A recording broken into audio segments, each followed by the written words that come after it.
मी व्यवसायाने इंजिनियर आहे. मी इंजिनिअरिंग कॉलेजचा प्राचार्य देखील होतो. सुमारे 22 वर्ष मी युआयपाटील इंजिनिअरिंग कॉलेजला होतो प्राध्यापक म्हणून. त्यानंतर 10 वर्ष प्राचार्य होतो विनायक इंजिनिअरिंग कॉलेज कोल्हापूर येथे.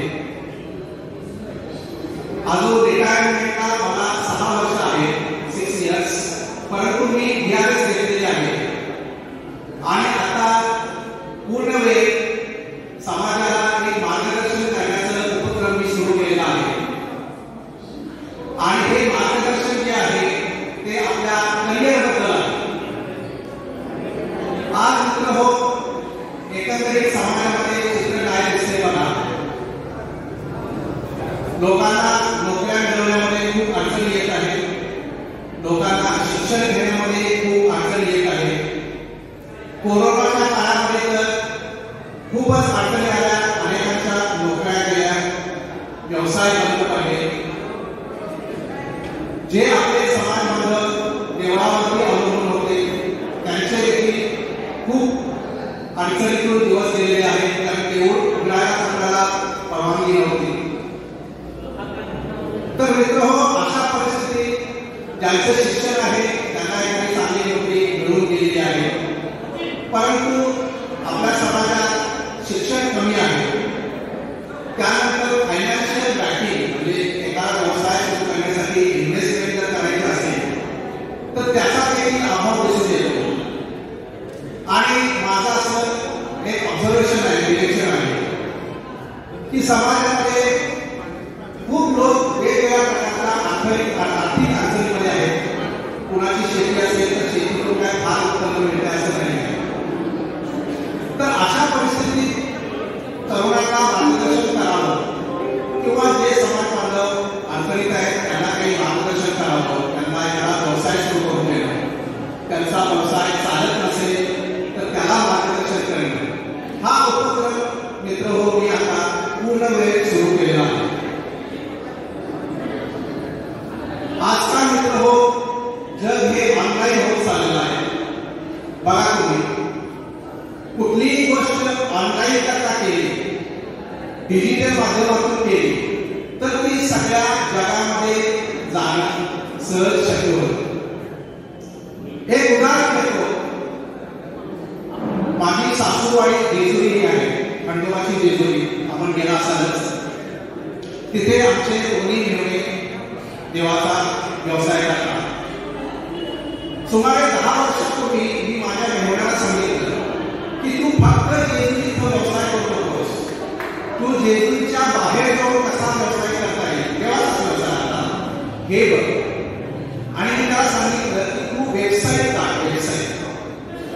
आणि मित्र माझ्या मेहण्याने 10 वर्षापूर्वी जेजुरीची वेबसाईट डेव्हलप केलेली आहे, जेजुरी.in. तुम्ही आता देखील गुगलवरती मोबाईलवरती टाकून बघू शकता, जेजुरी.in. आणि मित्र हो, या वेबसाईटमुळे त्याचा व्यवसाय खूप म्हणजे खूप वाढलेला आहे. कारण तो जेजुरी पुरता आता मर्यादित राहिलेला नाही. तुम्हाला आश्चर्य वाटेल की तो जेजुरीपासून अमेरिकेमध्ये उद्या जातो. जेजुरीपासून अमेरिकेतल्या एखाद्या भक्तासाठी जागरण आणि गोंधळ लागतो. खरं वाटतंय का? आणि डॉलरमध्ये त्याला पैसे येतात, डॉलरमध्ये पैसे येतात. जेजुरीपासून त्याच्या घरामध्ये जागरण गोंधळ लागला जातो. फेसबुक लाईव्ह वरती तो ऑन करतो आणि अमेरिकेतले भक्त, परदेशातले भक्त देखील त्याच्याकडे जागरण गोंधळासाठी आपलू शकतो. हे मित्र कसं झालं तर आपण नवीन टेक्नॉलॉजीचा वापर करून घेतला, बरोबर आहे ना? तुम्ही समजा तुमच्या देवळात बसला, माझं गाव आहे, माझं देऊळ आहे, एवढंच. मी गावाच्या बाहेर काय जाणार नाही, जगात काय चाललंय मला काय माहिती नाही, असं जर का केलं मित्र हो तर तुम्ही आहे तिथंच राहणार. त्यामुळे माझी सगळ्यांना विनंती आहे, मला आव्हान आहे, तुमचा कोणताही व्यवसाय असू दे, देवाचा असू दे, देवाशी संबंधित इतर गोष्टींचा असू दे, तुमचा व्यवसाय ऑनलाईन कसा होईल, डिजिटल कसा होईल, सोशल मीडियाच्या माध्यमातून कसा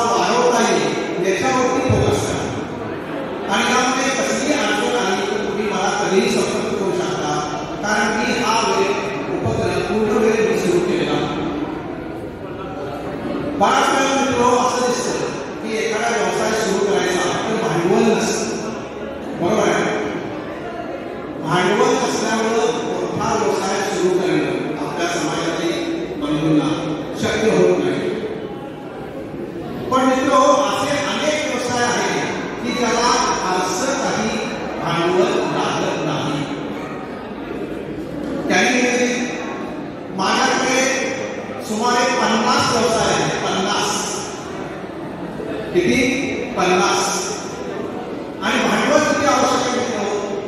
फक्त 25,000. 25,000 तुमच्याकडे असेल तर तुम्ही हा व्यवसाय सुरू करू शकता. एखादी व्यक्ती म्हणते की माझ्या 25,000 पण नाही, माझ्या फक्त 20,000 काही हरकत नाही. एखादी व्यक्ती म्हणते की माझ्याकडे 20 पण नाही, 15,000 आहे, माझ्याकडे 10,000 आहे, काही हरकत नाही. एखाद्याकडे 5,000 आहे, आणि म्हणतो एखाद्याकडे फक्त 1,000 आहे, तरी देखील मित्र हो व्यवसाय सुरू करता येतो. फक्त तुमची इच्छा पाहिजे की मला एक व्यवसाय सुरू करायचा आहे, मला गावातल्या गावात काही उत्पन्न मिळत नाही आहे, मी अडचणीत आहे, कधीही मित्र संपर्क करा. फक्त 1,000 रुपयापासून 25,000 रुपयापर्यंत इन्व्हेस्टमेंट म्हणजे भांडवलाची गरज असणारे सुमारे 50 व्यवसाय माझ्याकडे आहेत. 50 तुम्हाला आवडेल तो व्यवसाय सुरू करा. आणि एखादा म्हणता की माझ्याकडे 1 रुपया देखील नाही, माझी परिस्थिती गरीबची आहे, माझ्याकडे 1 रुपया देखील नाही, तरी देखील मित्र हो मी त्याला व्यवसाय सुरू करण्यासाठी मदत करू इच्छितो. तर मित्र हो आजकाल नोकरीमधल्या किती अडचणी आल्या बघा. साधी शिपायाची नोकरी जर कुठे लावायची असेल तर किती रुपये मागतात बघा. कल्पना असेल आपल्याला. शिपायाच्या नोकरीसाठी 10 लाख 15 लाख रुपये मागतात, बरोबर आहे. पण आपलं धाडस होत नाही की या 10 लाखामध्ये व्यवसाय सुरू करावा. येस आपलं धाडस नाही म्हणा, आपल्या रक्तात नाही म्हणा, किंवा आपण व्यवसाय सुरू करायचं म्हटला तर आपले समाज बांधव आपल्याला नावं ठेवतात, काय सुरू केलेस असेल, कशाला सुरू केलेस, आणि आपण त्यातून मग नाव हे बघू आणि व्यवसाय बंद करू. तर मित्र भविष्यामध्ये नोकरीपेक्षा व्यवसायाला खूप चांगले दिवस येणार. नोकरीमध्ये अनेक अडचणी, अनेक कंपन्या कोरोनाच्या काळामध्ये बंद पडलेल्या आहेत, अनेकांच्या नोकऱ्या गेलेल्या आहेत, अनेकांचे पगार कमी झालेले आहेत. तर अशा वेळी तुम्ही नोकरी करत करत एक छोटा व्यवसाय सुरू केला, एक साईड बिझनेस म्हणून तुमची नोकरी सुरू ठेवा, बंद करा लागेल असं मी म्हणत नाही.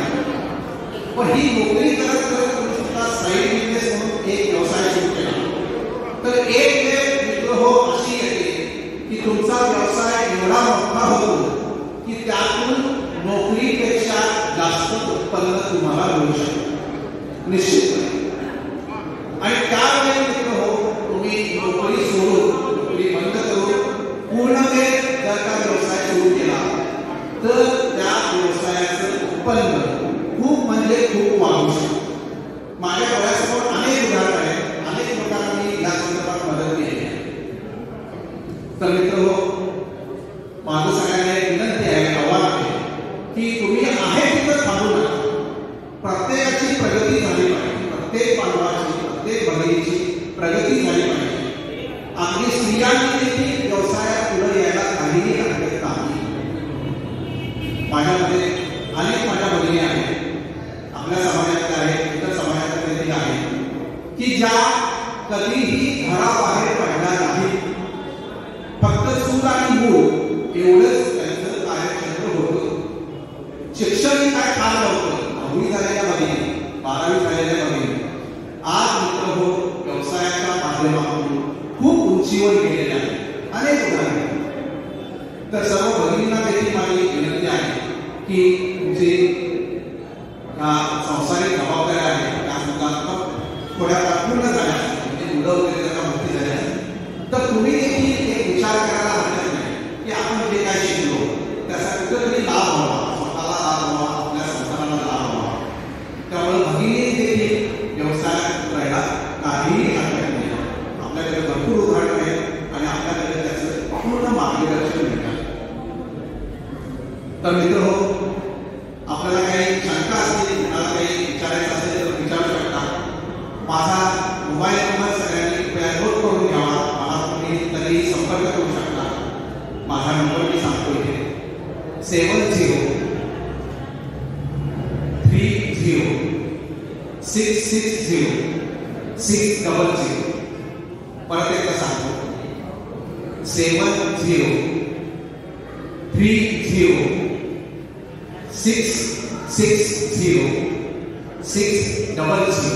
मराठीत सांगतो 70 30 660 म्हणजे 6600 आणि शेवटी 600 म्हणजे 600 70 30 660 600 शेवटी 600. व्हॉट्सअपला देखील हाच नंबर आहे माझं यूट्यूबचं चॅनल पण आहे. यूट्यूबवर माझे अनेक व्हिडिओ पण आहेत. डॉक्टर आशिष गुरव असं जर तुम्ही सर्च दिला तर माझं यूट्यूबचं चॅनल फेसबुकचं पेज हे सगळं आपण बघू शकता. मी मोटिवेशनल स्पीकर देखील आहे त्यामुळे सगळ्यांना मार्गदर्शन करायला मला आवडतं.